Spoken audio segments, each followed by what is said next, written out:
I've got this house, right? Been living here for the last 10 years, paying it off bit by bit, and finally, I can say it's mine. It's nothing fancy, just a modest 3-bedroom place, but man, it's mine. You know that feeling when you've worked your butt off for something and you can finally just sit there and think, yeah, I did that. That's where I'm at. I don't have any fancy decor or a big backyard, but it's a good spot. Comfortable, quiet, and most importantly, my space. It's where I can just chill without any stress. Then there's my sister, Jenny. She's 29, married to this guy, Alex, who's 31. They're what you'd call the free spirit types. You know the kind. The ones who are always talking about how everyone else is wasting their life in the grind, working boring 9-to-5s, while they live their best life or whatever. They've always been like that ever since they got together, always planning some big dramatic escape from the rat race. Honestly, I didn't think they'd ever actually do it. I mean, everyone has these dreams of quitting their job and traveling the world, right? It's like a phase you grow out of when you realize bills exist. But not Jenny and Alex. Oh no. They're the kind of people who actually went through with it. They sold their house, their actual home, where their 2 kids, Emma and Lucas, have lived their entire lives, and decided they were going to travel the world for a year. Yeah, you heard that right. They sold everything for a dream vacation. Thinking the market was booming and they'd make bank off the sale, they figured they'd use the money to live off, work odd jobs here and there, and stretch it out for a whole year, just going from place to place. So I'm watching this all unfold from my little house, and I'm thinking, okay, cool for them, but also, this is a bad idea. They've got 2 kids to take care of. Emma's 7 and Lucas is 5. And traveling with kids isn't like backpacking through Europe on a whim. There's planning involved, but they just waved it all off, saying they'd figure it out along the way. And I'm like, all right, whatever, it's your life. Fast forward a couple of months, and I'm chilling in my house, probably watching TV or something, when I get a call from Jenny. Now, I haven't heard much from her since they left, just the occasional Instagram post about how amazing life is, and some pictures of them eating weird food in random places. So I figure this call is going to be one of those, like, she's going to brag about how awesome everything is. But the second I pick up, I can tell something's off. Jenny sounds stressed, really stressed. And she starts talking about how things didn't go as planned. Apparently they blew through their money way faster than they expected. Like within 2 months, they were pretty much broke. Turns out traveling the world is expensive. Who knew, right? They stayed in nice places, ate out at restaurants, and just lived it up like they had endless cash. But when you're not working and still spending, that money doesn't last long, especially with 2 kids. Hostels and cheap Airbnbs are all fun and games until you've got 2 tired, hungry kids who need a stable place to crash every night. Now they're stuck. They can't keep traveling because they've got no funds, but they also don't want to settle down and buy another house yet. So guess what? They ask if they can move in with me. Yep, Jenny, Alex, and their 2 kids. All in my 3-bedroom house. Forget this, 10 months. And here's the kicker. They want to stay rent-free. They didn't even offer to contribute. Just straight up, hey, can we live with you for almost a year while we figure things out? I've got to admit, I didn't know how to respond at first. I mean, it's my sister, and yeah, I care about her, but this is my house, my space. I didn't work my butt off for 10 years just to let 4 extra people come in and take over the place. Plus, I've got a routine, you know? I like my peace and quiet. I can't even imagine what my house would be like with 2 little kids running around, not to mention the mess. So I tell her, look, Jenny, I love you guys, but this just isn't going to work. The house is too small, and I don't want that kind of disruption. I even offered to help them find an affordable rental nearby or pitch in some cash for a couple of months to help them get back on their feet. But no, that wasn't enough. Jenny gets pissed, like immediately. She starts calling me selfish, saying I don't care about family and that I'm jealous of their adventurous lifestyle. Jealous? Really? Now I'm starting to get mad too. It's not about jealousy or not caring about family. It's about boundaries. I don't owe them a place to live just because they made some dumb decisions and didn't think things through. I get that life doesn't always go as planned, but they sold their house without having a backup plan, and now they want to dump the consequences on me. And here's where it gets even better. After Jenny blows up at me, she gets our parents involved. Now, my parents live in a tiny apartment, so they can't take in Jenny's family. But instead of understanding my side, they start pushing me to let them move in. My mom starts going on about how family helps family and that I should be more understanding of Jenny and Alex's situation. She tells me I don't understand the value of experiences and that I should be supportive. Supportive? I offered them support. I offered to help them find a rental or cover part of their expenses for a couple of months. But that's not enough. They want the whole package, free rent, my house, and my space for almost a year. And the worst part? They're not even planning to settle down. They're still talking about taking occasional trips if they find cheap deals. So basically, they want to live in my house rent-free while still being free-spirited travelers whenever they feel like it. How does that make any sense? So now I'm sitting here trying to figure out how to deal with the fallout. Jenny's not talking to me, my parents are mad at me, and even some of our mutual friends are saying I'm being too harsh. But I don't think I'm in the wrong here. It's not like I'm kicking them when they're down. I offered to help in other ways. I just don't want them living in my house rent-free for 10 months. Alright, so after that first awkward phone call with Jenny, I kind of figured things were going to get weird. But I wasn't ready for just how messy it was about to become. I was thinking maybe I could just put my foot down, tell her no, and that'd be the end of it. You know, just draw the line and move on. But nope. Jenny and Alex decided to show up at my house in person like a week later. They didn't even give me a heads up, which already had me feeling off. So I'm just doing my usual thing on a Saturday morning, enjoying the quiet when the doorbell rings. I open it and there's Jenny, standing there with Alex and the kids. They've got this big hopeful look on their faces, like I'm about to save the day or something. Meanwhile, I'm just thinking, oh man, here we go. I mean, I knew what they were going to ask, but I didn't expect it to be like this. Them just rolling up like it's a done deal. Jenny starts off with small talk, asking how I'm doing, how work's going, all that. But I can feel the tension in the air. I know they're not here just to chat. It's like that moment where someone's clearly buttering you up for something big, and I'm just standing there, trying to stay polite, but also bracing myself for what's coming. Finally, after what feels like forever, Alex clears his throat and jumps in. So Brian, we've been thinking about what you said on the phone. And then, of course, Jenny takes over, because she's the one running the show in their relationship. We know you said you didn't think having us live here would work out, she says, giving me this overly sweet smile. But we really believe we can make it work. It's just 10 months. We won't be any trouble. The kids are good, they'll stay out of your way, and we'll keep everything clean. I just stand there for a second, not sure how to respond. Because let's be real, there's no way 2 little kids are going to stay out of my way in a house this size. And the idea that they're just going to magically not disrupt my life? Yeah, that's not happening. I try to stay calm though. I don't want to blow up right away. So I ask, what's the plan, though? I mean, what happens after the 10 months? Are you going to get another house? What about work? Jenny and Alex glance at each other, like they haven't really thought this through. Then Jenny says, we're still figuring that part out. We might go back to traveling if things work out. We've been checking for cheap flight deals, and there's a chance we could get back on the road by the end of the year. We just need a place to regroup, you know? Somewhere to stay while we figure out our next move. I couldn't believe what I was hearing. So not only do they want to crash at my place for 10 months, but they're also still talking about taking more trips? Like, really? You're broke, you've got 2 kids, and your big plan is to keep living this fantasy life where you're just floating around from place to place? I didn't even know what to say. I mean, where's the logic in that? So I try to be as polite as possible, and I tell them, look, I understand you guys are in a tough spot, but I'm really not comfortable with this. It's not about not wanting to help you out. It's just that my house isn't set up for that. I've got my own routine, and honestly, I don't think having you all here for 10 months would work for anyone. The house is too small, and, you know, there's just not enough space. That's when Jenny's face changes. She goes from hopeful to pissed in about 2 seconds flat. Are you serious? She snaps, crossing her arms. We're family, Brian. Family helps each other out. You've got all this space, and it's just you living here. What's the big deal? Now I'm starting to get frustrated. I mean, I get it. They're stressed. But this whole thing is starting to feel like they think they're entitled to my space just because we share the same blood. I try to stay calm and explain, it's not just about space, Jenny. It's about my life too. I've worked really hard to get this house, and I need my own peace and quiet. I'm happy to help you in other ways, but having you all live here for almost a year, I just don't see that working. Alex finally jumps in, probably sensing that things are getting heated. He's trying to play peacemaker. Maybe we can work something out, he says. What if we helped around the house? We could do chores, cook meals, whatever you need, and we'll be out during the day. You won't even notice we're here. But here's the thing, of course I'd notice. 4 extra people living in my house? Yeah, I'm definitely going to notice. Plus, the idea of them being out during the day doesn't even make sense. They've got 2 small kids. Where are they even going to go? They're broke. It's not like they can afford to just take the kids on daily outings.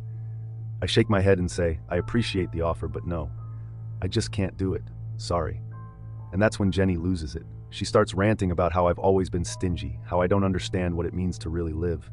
She says I've never taken any risks, that I'm just a boring guy with a boring life, and that I'm probably jealous of their adventurous lifestyle. Yeah, she went there. Now I'm pissed, but I try not to let it show. I just say, Jenny, this isn't about me being jealous or anything like that. It's about boundaries. You guys made your choice to sell your house and live this lifestyle. That's fine. But now you're asking me to take responsibility for it, and that's not fair. She's not having it. We wouldn't be asking if we had any other option. You think we want to be here begging for help? No. But this is what family does, Brian. They help each other out when things get tough. I thought you of all people would get that. At this point, Alex just looks uncomfortable. He's not saying much anymore, just staring at the floor while Jenny continues to rant about how I'm selfish and heartless. She's talking about how they're inspired by their travels and how they don't want to settle for the typical suburban life. And all I can think is, yeah, but you need money for all of that, don't you? Finally, I just say, look, I'm sorry, but my answer is still no. I can't have you guys living here. It's just not going to work. They storm out after that, Jenny muttering something about how they'll figure it out without my help. And honestly, I'm relieved. I didn't want to keep arguing, but I can already tell this isn't the end of it. And yeah, it wasn't, because after they left, things escalated way more than I expected. Update 1. So after Jenny and Alex stormed out of my place, I thought that was the end of it. You know, like maybe they'd cool off, come to their senses, and realize that they're the ones who screwed up. But man, was I wrong. A couple of days later, the real fallout began. I'm sitting at home enjoying my usual routine when I get a call from my mom. Now, normally when my mom calls, it's just to check in or ask me if I've been eating enough vegetables, seriously. But I could tell right away that this call wasn't going to be one of those. She starts off with, Brian, I need to talk to you about Jenny. And that's when I know I'm in for a ride. Apparently, Jenny went straight to our parents after leaving my house. She gave them her whole sob story about how I refused to help them when they were down and out. And of course, she framed it in a way that made me look like the bad guy. My mom's voice is all disappointed, like I kicked a puppy or something. She goes, I don't understand why you wouldn't help your sister, Brian. They're in a tough spot, and family is supposed to help each other. I try to keep calm, but inside, I'm already annoyed. I explained to her what really happened, how I offered to help them find a rental, even give them some money to get back on their feet, but they just wanted to move in with me for 10 months rent-free. I tell her how their whole plan was ridiculous, how they blew all their money without thinking things through, and now they expect me to bail them out. But my mom, of course, doesn't see it that way. They made a mistake, Brian, but they're still family. You have the space. It wouldn't be forever, just long enough for them to figure things out. Here's the thing, though. My mom's got this way of guilting you without even meaning to. She's not mean or anything, but she's always dropping these little comments that make you feel like you're failing at being a good son or brother. It's exhausting. But this time, I wasn't having it. I told her straight up, Mom, I'm not doing it. I love Jenny, but she and Alex need to take responsibility for their choices. It's not my job to let them crash at my place because they didn't plan. She doesn't like that answer, but she lets it go. For now. I think we're done with the conversation, but oh no, it's just getting started. Because the next day, my dad calls. Now my dad's a different story. He's not the guilt trip type. He's more the tough love type, which means when he's mad, you hear about it. He gets straight to the point, no sugarcoating. Brian, he says, I hear you've been giving your sister a hard time. I try to explain myself again, but he cuts me off, going on about how I'm being selfish and how I've always been the one who has it easy. Yeah, right. Like working my butt off for 10 years to pay off this house was easy. He starts ranting about how Jenny's always been the one taking risks, living her life to the fullest, and I'm just sitting here comfortable, not doing anything exciting. He's basically saying I'm being a coward for not letting them stay, like I'm some kind of stick in the mud who doesn't understand what it's like to really live. At this point, I'm getting heated. I tell him, Dad, this isn't about being adventurous or not. It's about them making a bad decision and expecting me to clean it up. I worked hard for this house, and I'm not going to let them come in and take advantage of that. But he's not hearing it. He keeps going on about how I'm the one who's in the position to help and how I'm failing as a brother by not stepping up. It's like he's taking everything Jenny said and running with it, making me out to be the bad guy in this whole situation. And honestly, that hurts. I've always been the responsible one in the family, the one who worked hard, kept my head down, and did what I needed to do. But now, it feels like none of that matters. After that call, I'm fuming. I feel like I'm getting attacked from all sides. My parents are both mad at me, and Jenny's probably out there telling everyone I'm a heartless jerk. And guess what? That's exactly what's happening. A few hours later, I get a message from one of our mutual friends. Let's call him Tom. Tom's a good guy, but he's also friends with Jenny, so he's heard her side of the story. He texts me, hey man, what's going on with you and Jenny? She says you're not letting her family stay with you, even though they're in trouble. I explain my side to him, how it's not that simple, how they're asking for way too much, and how I've already offered other ways to help. And Tom, being the reasonable guy he is, listens. But then he hits me with, yeah, but it's just for a little while, right? You could tough it out for 10 months. It's family, dude. And now I'm just done. It's like everyone's forgotten that I have a right to say no. Like my house isn't even mine anymore. It's just a resource that everyone thinks they're entitled to. I'm frustrated because no matter how I explain it, everyone seems to think I'm being unreasonable. They all keep acting like it's no big deal for me to let a whole family move in and turn my life upside down for almost a year. Then the final blow comes when Jenny herself texts me. It's not a long message, but it hits hard. She just says, "I can't believe you've turned your back on us. We really needed you." Now I'm sitting there staring at my phone, feeling torn. Part of me feels guilty, like maybe I should have just given in to avoid all this drama. But another part of me is still standing firm. I know I'm not in the wrong here. It's not my fault they made bad choices, and it's not fair for them to dump their problems on me just because I have a house. Still, the guilt is eating away at me. I'm starting to wonder if I could have handled things differently. But this is far from over. Because as much as I want to just walk away from all the drama, Jenny isn't done yet. Update 2. After all the phone calls and texts, I think maybe things will just blow over if I ignore it for a bit. Maybe Jenny and my parents will calm down, realize I'm not the bad guy here, and we can all move on. But no. Things don't settle down. They escalate. Big time. It starts with my mom. She's still trying to play the mediator, calling me every couple of days with the same argument. "Brian, you've got to help your sister. You don't know what it's like to be in her shoes. She's struggling. She's got kids." It's the same thing over and over. And every time, I have to remind her that it's not about me not wanting to help. It's about how much they're asking. It's not like they're in danger of being homeless on the street. I offered help in other ways, but apparently nothing I say gets through. Then one evening, I get a knock on my door. It's Jenny and Alex. No text or call beforehand. They just show up like everything's normal. I open the door, and there they are, standing there with these tired, desperate looks on their faces. The kids are holding on to Jenny's legs, and I can tell right away this is about to be awkward. Jenny's holding some papers in her hand, and I already feel that sinking feeling in my stomach, like I'm about to be dragged into something bigger than I expected. Jenny doesn't waste any time. "Brian, we need you to reconsider. This is serious. We've looked everywhere, and there's nowhere affordable for us to stay. The rentals are too expensive, and we don't have the money to even put down a deposit." She waves the papers in front of me. They're printouts of apartment listings, most of them crossed out with red ink. I glance at them for a second, but I'm already thinking about how I'm going to respond. I'm not in the mood to argue, but it's clear they're not taking no for an answer. Before I can say anything, Alex speaks up, and this time he's not the calm, quiet guy from before. He's frustrated, almost angry. "We've tried everything, Brian. We're out of options. You've got this house all to yourself, and you're just sitting on it while we're struggling. You really can't let us stay for a little while?" Now I'm getting irritated. I've already had this conversation a dozen times, and every time I say no, they just keep pushing. So I say, "I've told you guys before, I'm not comfortable with having 4 extra people in my house for nearly a year. I offered to help you find something else. I even offered money. But you're not listening. I can't let you move in. That's final." But Jenny, she's not backing down this time. She steps closer, and now her voice is shaking like she's on the verge of tears. "Brian, we have nowhere else to go. The kids are exhausted. We're exhausted. We're not asking for much. Just a roof over our heads for a little while.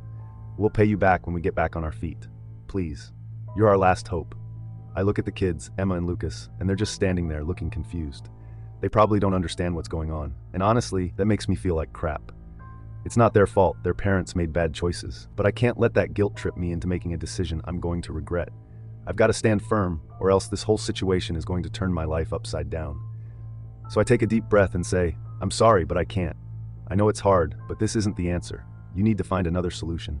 And that's when Jenny snaps. She goes from sad to furious in a split second.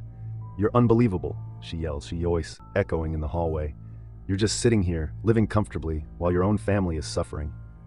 I can't believe how heartless you've become. You've changed, Brian. You're not the brother I grew up with." Her words hit me like a punch to the gut, but I'm too angry to let them sink in. I fire back. "I haven't changed. You're the one acting entitled, thinking you can just show up and expect me to bail you out because you didn't plan ahead. I didn't make this mess. You did. And now you want me to fix it for you? That's not how this works." The argument spirals from there. Alex jumps in, saying I've always been the selfish one in the family, that I've never been there for them when they needed me. He's bringing up stuff from years ago, random things that don't even matter anymore, like how I didn't lend him money for some side business idea he had back in the day. It's like they've been holding on to all this resentment, waiting for the perfect moment to throw it in my face. At this point, we're all shouting over each other, and the kids are crying. It's a disaster. I'm standing in my own doorway, getting accused of being the worst brother on the planet, and all I can think is, how did it get to this? Finally, I just say, enough, this is my house, and I've made my decision. I'm not changing my mind, now I think you need to leave. Jenny looks at me like she can't believe what she's hearing. She opens her mouth to say something, but then she just shakes her head, grabs the kids, and storms off. Alex follows behind her, glaring at me like I'm the devil or something. As they walk away, I feel a weird mix of anger, guilt, and relief. I know I did the right thing by standing my ground, but it still sucks that it had to come to this. I watch them get into their car and drive off, and for a minute, I just stand there, wondering what's going to happen next. I can't help but think that this isn't the end of it, that there's more drama on the way. And guess what? I was right. Because later that night, my phone blows up with messages from family members. Turns out, Jenny went full-on drama mode and told everyone what happened. She's making it sound like I kicked them out into the streets, like they've got nowhere to go, and I'm sitting here laughing about it. My aunt, my cousins, everyone is texting me saying stuff like, how could you do this to Jenny and the kids? You've got a big house, and they just need a place to stay. It's like they've all bought into this story, that I'm some kind of villain, hoarding my house while my sister suffers, and no matter how many times I try to explain my side, no one's listening. They're all just repeating the same thing. Family helps family. By the end of the night, I'm exhausted. I've spent hours defending myself, but it feels like no one cares. Jenny's managed to turn everyone against me, and now I'm the bad guy in this whole mess. But here's the thing, I'm still not budging. I'm not going to let them guilt me into doing something that's going to make my life miserable. I know I did the right thing, even if no one else sees it that way. I just have to figure out how to survive the fallout. Update 3. So, after the whole family explosion and the messages coming at me from all angles, I was ready to just disconnect for a while, turn my phone off, lock the doors, and wait for the storm to pass. But no, of course, things weren't going to calm down. If anything, they were about to hit a whole new level of ridiculous. A couple of days go by, and I haven't heard directly from Jenny or Alex, which I guess should have been a relief. But honestly, it made me feel like something big was brewing. You know that quiet before a big argument? That's what it felt like. I could just tell that they weren't done with me yet. Sure enough, one morning, I wake up to find this massive post on Facebook that Jenny wrote. And of course, it's public, so everyone and their dog can see it. She's going off about how some people in the family, obviously me, have abandoned her in her time of need. How she and her kids are basically one step away from being homeless, and how all they wanted was a little support from someone who's in a position of privilege. The post is full of dramatic language, talking about how certain family members are selfish and don't understand the importance of helping each other out when things get tough. And yeah, the comment section, it's a total mess. People are jumping in, saying how heartless it is to turn away family, how they can't believe someone would do that to their own sister. I'm reading all this and just feeling my blood boil because these people don't even know half the story. They're just eating up whatever Jenny is feeding them, and suddenly, I'm public enemy number 1. What's worse is that a bunch of our extended family is in the comments too. My aunt, who I haven't spoken to in years, is chiming in with, I always knew Brian was selfish. Like this is some known fact about me. My cousins are sharing the post, and suddenly, I'm getting notifications left and right about how I need to step up and do the right thing. At this point, I'm fuming. I try to calm down and think rationally, but the more I scroll through the comments, the angrier I get. It's like no matter how much I've explained my side to people, Jenny's managed to twist the story so that I look like the villain. And honestly, it's working. I'm losing the public battle here. So, I make a decision. I'm not usually the type to air my dirty laundry online, but this has gone too far. If Jenny's going to drag me through the mud on Facebook, I'm going to set the record straight. I type out a long post in response, explaining my side of the story. How I offered to help Jenny and Alex in other ways. How they're the ones who demanded to live rent-free for nearly a year. And how I simply can't accommodate them because it's unreasonable. I mentioned that they've been irresponsible with their money, that they've been trying to guilt-trip me into giving up my house, and how this whole situation is their fault, not mine. I hit post and wait, and man did the fireworks start immediately. People are commenting on my post, some siding with me, saying it's not my responsibility to take in Jenny and her family. Others, of course, are still backing Jenny, saying I'm being too harsh and that families should stick together no matter what. It's turning into this full-blown argument in the comment section, with people going back and forth defending one side or the other. Jenny, of course, sees my post and flips out. She starts messaging me directly, calling me every name in the book, selfish, heartless, arrogant. She says I'm destroying the family and that she can't believe I would embarrass her like this in front of everyone. The irony of her saying that after she dragged me publicly first is just too much. I try to keep my cool and respond calmly. I tell her that she left me no choice, that I had to defend myself after she blasted me on Facebook. But she's not hearing any of it. She's too wrapped up in her own narrative, convinced that she's the victim here. Eventually, she blocks me on Facebook, like we're teenagers or something, which is honestly fine by me. Less drama I have to deal with. But just when I think things might finally start to die down, I get a call from my dad. Here we go again, right? He's not yelling this time, but his voice is low and serious, which is worse in a way. He's disappointed. He says he saw the whole thing on Facebook, and he's upset that I took it public. He's mad that I didn't just handle it privately and that now the whole family is divided. I can tell he's blaming me for making the situation worse. I try to explain that I was backed into a corner, that Jenny started this whole thing by attacking me first. But no matter what I say, he's not happy. He starts talking about how I need to make things right, how family is the most important thing, and how it's not too late to offer Jenny and Alex a place to stay. He says if I do that, maybe things can go back to normal. And here's where I finally snap. I tell him, Dad, I'm not doing it. I'm not gonna let them live with me, and I'm done apologizing for it. I've done nothing wrong. They made their choices, and now they have to deal with the consequences. I'm not their safety net, and it's not my job to fix their problems. He goes quiet for a moment, and I can tell he's shocked. I don't usually stand up to him like this, but I'm done. I'm not going to let them guilt me into doing something I don't want to do just to keep the peace. Finally, he sighs and says, I hope you know what you're doing, Brian. Then he hangs up. After that, things go quiet. Jenny still has me blocked on social media, and my parents aren't really talking to me either. It feels like the whole family is in this weird tense standoff, waiting for someone to make the next move. But here's the thing. I'm not making the next move. I've done my part. I've stood my ground, and I'm not backing down. It sucks that things had to turn out this way. I never wanted to fight with my family, but at the same time, I know I did the right thing. I set a boundary, and I stuck to it, even when it felt like the whole world was against me. And yeah, maybe the family dynamic is messed up now, and maybe things won't go back to the way they were. But honestly, I'm okay with that.